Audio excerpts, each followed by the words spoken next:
Friends, PSC സ്റ്റഡിയിലേക്ക് സ്വാഗതം. നമുക്കിന്ന് 101 മുതൽ 106 വരെയുള്ള ഭേദഗതി നോക്കാം. ഇന്ന് എക്സാം ആണല്ലോ, അപ്പോൾ എന്തായാലും നോക്കിയിട്ട് പോകണം കേട്ടോ. GST ബിൽ ഭരണഘടനയിൽ ഉൾപ്പെടുത്തിയ ഭേദഗതി 101. GST ബിൽ ഭരണഘടനയിൽ ഉൾപ്പെടുത്തിയ ഭേദഗതി 101. ഭേദഗതി ബില്ല് 122. രാഷ്ട്രപതി ഒപ്പുവെച്ചത് 2016 സെപ്റ്റംബർ 8. 101 ഭേദഗതി രാഷ്ട്രപതി ഒപ്പുവെച്ചത് 2016 സെപ്റ്റംബർ 8. GST നിലവിൽ വന്നത് 2017 ജൂലൈ 1.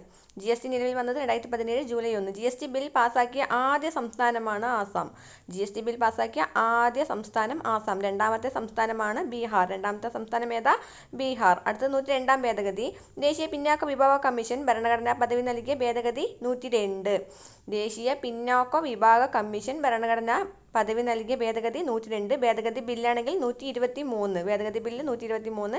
രാഷ്ട്രപതി ഒപ്പുവെച്ചത് 2018 ഓഗസ്റ്റ് 11. രാഷ്ട്രപതി ഒപ്പുവെച്ചതെന്നായിരുന്നു 2018 ഓഗസ്റ്റ് 11. 102 ഭേദഗതി പ്രകാരം നിലവിൽ വന്ന അനുച്ഛേദങ്ങൾ 338 ബിയും 342 എയും. 102 ഭേദഗതി പ്രകാരം നിലവിൽ വന്ന അനുച്ഛേദങ്ങൾ ഏതൊക്കെയാ? 338 ബിയും 342 എയും. പിന്നോക്ക വിഭാഗ കമ്മീഷനെ കുറിച്ച് ഭരണഘടനാ അനുച്ഛേദം ഏതാ? 338 ബി ആണ്. പിന്നോക്ക വിഭാഗ കമ്മീഷനെ കുറിച്ച് ഭരണഘടനാ ഭേദഗതി 338 ബി.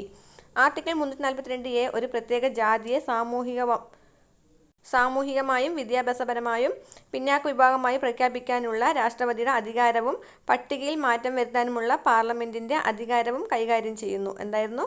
ആർട്ടിക്കിൾ 342 എ ഒരു പ്രത്യേക ജാതിയെ സാമൂഹികമായും വിദ്യാഭ്യാസപരമായും പിന്നാക്ക വിഭാഗമായി പ്രഖ്യാപിക്കാനുള്ള രാഷ്ട്രപതിയുടെ അധികാരവും പട്ടികയിൽ മാറ്റം വരുത്താനുള്ള പാർലമെന്റിന്റെ അധികാരവും കൈകാര്യം ചെയ്യുന്നു. അടുത്തത് 103 ഭേദഗതി.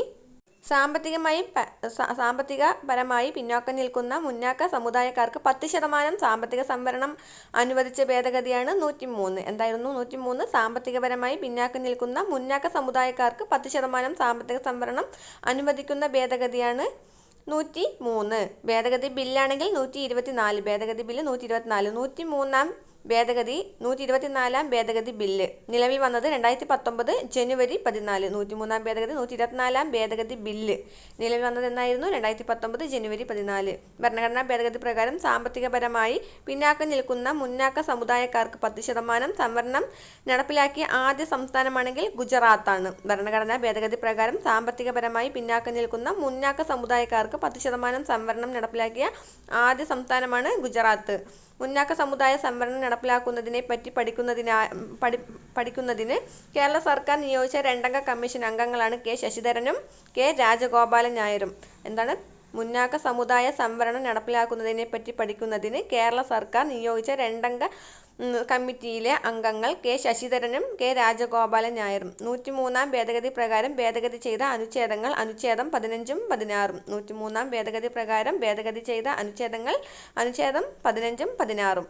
അടുത്ത 104 ഭേദഗതി. പട്ടികജാതി പട്ടികവർഗ വിഭാഗങ്ങൾക്ക് ലോകസഭയിലും സംസ്ഥാന നിയമസഭയിലും ഉള്ള സംവരണം 10 വർഷത്തേക്ക് കൂടി ദീർഘിപ്പിച്ച ഭേദഗതിയാണ് 104 ഭേദഗതി. എന്തായിരുന്നു? പട്ടികജാതി പട്ടികവർഗ വിഭാഗങ്ങൾക്ക് ലോകസഭയിലും സംസ്ഥാന നിയമസഭയിലും ഉള്ള സംവരണം 10 വർഷത്തേക്ക് കൂടി ദീർഘിപ്പിച്ച ഭേദഗതിയാണ് 104 ഭേദഗതി. ഭേദഗതി ബില്ലാണെങ്കിൽ 126. ഭേദഗതി ബില്ല് 126. SC/ST വിഭാഗങ്ങൾക്ക് ലഭ്യമാകുന്ന സംവരണം 2030 ജനുവരി വരെയാണ് ദീർഘിപ്പിച്ചത്. SC/ST വിഭാഗങ്ങൾക്ക് ലഭ്യമാകുന്ന സംവരണം 2030 ജനുവരി വരെയാണ് ദീർഘിപ്പിച്ചത്. ആംഗ്ലോ ഇന്ത്യൻ പ്രതിനിധികൾക്ക് ലോകസഭയിലും സംസ്ഥാന നിയമസഭയിലും ഉണ്ടായിരുന്ന സംവരണം അവസാനിപ്പിച്ച ഭേദഗതി 104 ആണ്. ആംഗ്ലോ ഇന്ത്യൻ പ്രതിനിധികൾക്ക് ലോകസഭയിലും സംസ്ഥാന നിയമസഭയിലും ഉണ്ടായിരുന്ന സംവരണം അവസാനിപ്പിച്ച ഭേദഗതി 104. ലോക്സഭയിലും സംസ്ഥാന നിയമസഭയിലും ആംഗ്ലോ ഇന്ത്യൻ പ്രതിനിധികളുടെ സംവരണം അവസാനിച്ചത് 2020 ജനുവരി 25-നാണ്. എന്താണ്? ലോക്സഭയിലും സംസ്ഥാന നിയമസഭയിലും ആംഗ്ലോ ഇന്ത്യൻ പ്രതിനിധികളുടെ സംവരണം അവസാനിപ്പിച്ചത് എന്നായിരുന്നു? 2020 ജനുവരി 25. ഭേദഗതി ചെയ്ത ആർട്ടിക്കിൾ ആണെങ്കിൽ 334. ഭേദഗതി ചെയ്ത ആർട്ടിക്കിൾ 334. അടുത്ത 105 ഭേദഗതി. OBC പട്ടിക തയ്യാറാക്കാൻ സംസ്ഥാനങ്ങൾക്കും കേന്ദ്രഭരണ പ്രദേശങ്ങൾക്കും അധികാരം നൽകുന്ന ഭരണഘടനാ ഭേദഗതിയാണ് 105. 105 എന്താണ്? OBC പട്ടിക തയ്യാറാക്കാൻ സംസ്ഥാനങ്ങൾക്കും കേന്ദ്രഭരണ പ്രദേശങ്ങൾക്കും അധികാരം നൽകുന്ന ഭരണഘടനാ ഭേദഗതിയാണ് 105. ഭേദഗതി ബില്ല് 127. ഭേദഗതി ബില്ല് ഏതാ? 127. സാമൂഹ്യനീതി ശാക്തീകരണ മന്ത്രി ഡോക്ടർ വീരേന്ദ്രകുമാർ 2021 ഓഗസ്റ്റ് 9 ലോക്സഭയിൽ അവതരിപ്പിച്ചു. അപ്പോൾ സാമൂഹ്യനീതി ശാക്തീകരണ മന്ത്രി ഡോക്ടർ വീരേന്ദ്രകുമാർ 2021 ഓഗസ്റ്റ് 9 ലോക്സഭയിൽ അവതരിപ്പിച്ചു. ലോക്സഭ പാസ്സാക്കിയത് 2021 ഓഗസ്റ്റ് 10. ലോക്സഭ പാസ്സാക്കിയത് എന്നാണ് 2021 ഓഗസ്റ്റ് 10. രാജ്യസഭ പാസ്സാക്കിയത് 2021 ഓഗസ്റ്റ് 11. രാജ്യസഭ പാസ്സാക്കിയത് 2021 ഓഗസ്റ്റ് 11. പ്രസിഡന്റ് ഒപ്പുവെച്ചത് 2021 ഓഗസ്റ്റ് 18. പ്രസിഡന്റ് ഒപ്പുവെച്ചത് എന്നാ 2021 ഓഗസ്റ്റ് 18. സംസ്ഥാന കേന്ദ്രഭരണ പ്രദേശങ്ങൾക്കും SEBC സാമൂഹ്യപരവും വിദ്യാഭ്യാസപരമായുള്ള പിന്നാക്ക വിഭാഗങ്ങളുടെ പട്ടിക തയ്യാറാക്കാനും പരിപാലിക്കാനും അധികാരമുണ്ടെന്നും രാജ്യത്തിൻ്റെ ഫെഡറൽ ഘടന നിലനിർത്തുന്നതിനായി 342A വകുപ്പ് ഭേദഗതി ചെയ്യേണ്ടതുണ്ടെന്നും അതിൻ്റെ ഫലമായി ഭരണഘടനയുടെ 338B 336 വകുപ്പുകൾ ഭേദഗതി വരുത്തേണ്ടതെന്നും ബില്ല് അനുശാസിക്കുന്നു.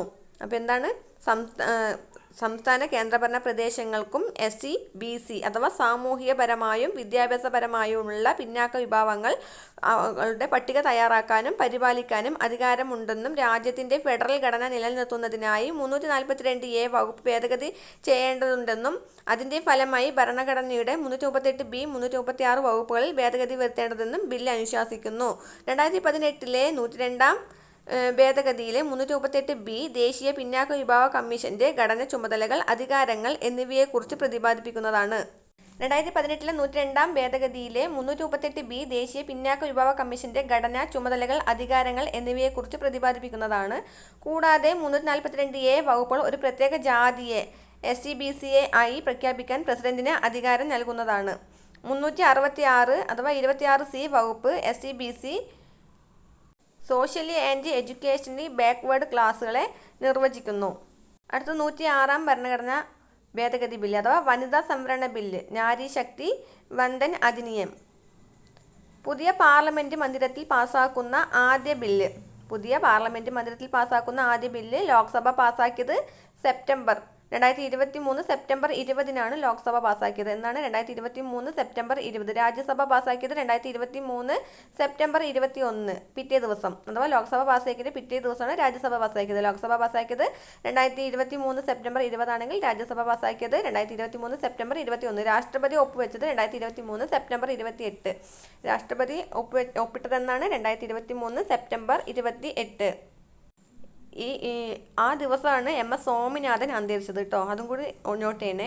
അഥവാ രാഷ്ട്രപതി ഒപ്പിട്ടിട്ടുണ്ടായിരുന്നു പുതിയ പാർലമെന്റ് മന്ദിരത്തിന്റെ വനിതാ ബില്ല്. രാഷ്ട്രപതി ഒപ്പിട്ടത് 2023 സെപ്റ്റംബർ 28. അന്നായിരുന്നു MS സ്വാമിനാഥൻ അന്തരിച്ചത്. നോട്ട് ചെയ്യണേ. ലോക്സഭയിൽ അവതരിപ്പിച്ചത് കേന്ദ്ര നിയമമന്ത്രി അർജുൻ മേഘ്വാൾ ആണ് ലോക്സഭയിൽ അവതരിപ്പിച്ച കേന്ദ്ര നിയമമന്ത്രി അർജുൻ മേഘ്വാൾ. 2029 പാർലമെന്റ് തിരഞ്ഞെടുപ്പിലായിരിക്കും ഇത് നടപ്പിലാക്കുക. അഥവാ 2029 പാർലമെന്റ് തിരഞ്ഞെടുപ്പിലായിരിക്കും ഇത് നടപ്പിലാക്കുക. ലോക്സഭയിലും നിയമസഭയിലും 33% സീറ്റ് വനിതകൾക്കായി സംവരണം ചെയ്യുന്ന ഭരണഘടനാ ഭേദഗതി. എത്ര ശതമാനം? 33%. ലോക്സഭയിലും നിയമസഭയിലും 33% സീറ്റ് വനിതകൾക്കായി സംവരണം ചെയ്യുന്ന ഭരണഘടനാ ഭേദഗതി ലോക്സഭയിലും ഉണ്ട്, നിയമസഭയിലും ഉണ്ട് കേട്ടോ. അതും കൂടി നോട്ട് ചെയ്യണേ. ഭരണഘടനയിൽ 128 ഭേദഗതി ബില്ല് ഭരണഘടനയുടെ 128 ഭേദഗതി ബില്ലാണ്. അതുപോലെ ഭരണഘടനയുടെ 106 ഭേദഗതി ബില്ല് നിയമമായാലും 2027 നടക്കുമെന്ന് കരുതുന്ന സെൻസസിന് ശേഷം നടക്കുന്ന മണ്ഡല പുനർക്രമീകരണത്തിന് ശേഷമായിരിക്കും പ്രാബല്യത്തിൽ വരിക. അതിനാൽ 2029 പൊതു തിരഞ്ഞെടുപ്പിലായിരിക്കും സംവരണം പൂർണ്ണ തോതിൽ നടപ്പിലാക്കുകയുള്ളൂ. എന്നാൽ ഇങ്ങനെ വ്യവസ്ഥ ചെയ്യുന്ന വകുപ്പ് 82-170-3 ഭേദഗതി ചെയ്തിട്ടില്ല. അപ്പം ബില്ല് നിയമമായാലും 2027 നടപ്പിലാക്കുമെന്ന് കരുതുന്ന സെൻസസിന് ശേഷം നടക്കുന്ന മണ്ഡല പുനർക്രമീകരണത്തിന് ശേഷമായിരിക്കും പ്രാബല്യത്തിൽ വരിക. അതിനാൽ 2029 പൊതു തിരഞ്ഞെടുപ്പിലായിരിക്കും സംവരണം പൂർണ്ണ തോതിൽ നടപ്പിലാക്കുകയുള്ളൂ. എന്നാൽ ഇങ്ങനെ വ്യവസ്ഥ ചെയ്യുന്ന വകുപ്പ് 82-170-3 ഭേദഗതി ചെയ്തിട്ടില്ല. എന്താണ് നാരിശക്തി ബില്ല്? വനിതകൾക്ക് ലോക്സഭയിലും നിയമസഭയിലും 33% സംവരണം, 1/3 സീറ്റ് ഉറപ്പാക്കുന്നതാണ് ബില്ല്. നേരിട്ടുള്ള തിരഞ്ഞെടുപ്പിലൂടെയായിരിക്കും ഇവരെ തിരഞ്ഞെടുക്കുക എന്നും ബില്ലിൽ പറയുന്നു.